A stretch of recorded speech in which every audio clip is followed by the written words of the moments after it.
జోగిపేటలో బాలికల ఆరోగ్యంపై అవగాహన పెంచేందుకు చర్యలు తీసుకుంటున్నామని మున్సిపల్ వైస్ చైర్మన్ ఆకుల చిట్టిబాబు అన్నారు.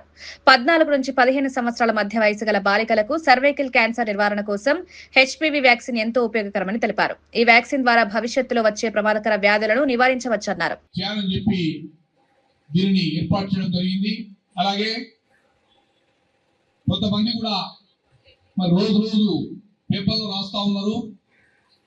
పది అయితే 11 అయితే హాస్పిటల్లో ఒకరు ఉండలేరు అనేది దయచేసి డాక్టర్లే కానివ్వండి, సిస్టర్లే కానివ్వండి, నర్సులే కానివ్వండి, అందరూ కూడా అందుబాటులో ఉండాలి దయచేసి.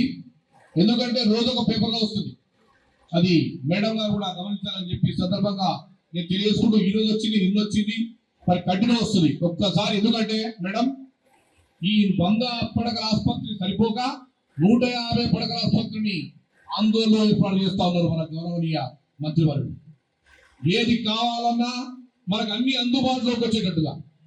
మేము మున్సిపల్ ఎలక్షన్ లో నిలబడేటప్పుడు మా మంత్రివర్యులు గారు ఒకటే తెలియజేయడం జరిగింది, ప్రతి నెలకోసారి, ప్రతి వారం ఐ క్యాంప్ కానివ్వండి, జనరల్ క్యాంప్ కానివ్వండి, ప్రతి ఒక్క క్యాంపును వాళ్ళ వారిగా ఏర్పాటు చేసుకొని అక్కడ ఉన్నటువంటి ప్రజలకు అందుబాటులో లేనటువంటి సౌకర్యాలను కూడా మనం ఏర్పాటు చేద్దామని చెప్పి మంత్రి గారు తెలియజేయడం జరిగింది.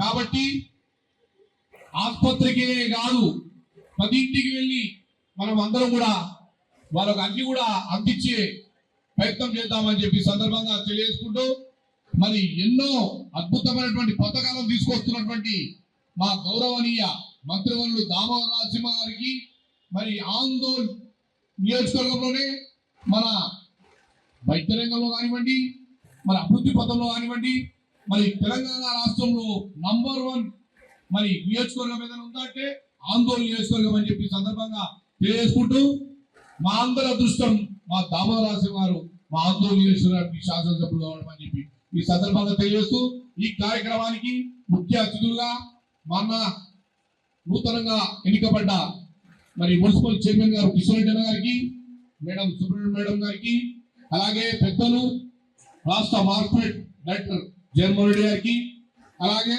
నా తోటి కౌన్సిలర్లకు, కౌన్సిలర్లకు అందరికి కూడా పేరు పేరున నమస్కారాలు తెలియజేసుకుంటూ, ఇక నుండి ఈ ప్రభుత్వ ఆసుపత్రిని చెడు పేరు రాకుండా మీరందరూ కూడా కాపాడాల్సిన అవసరం ఉందని చెప్పి ఈ సందర్భంగా తెలియజేసుకుంటూ ధన్యవాదాలు, నమస్కారం.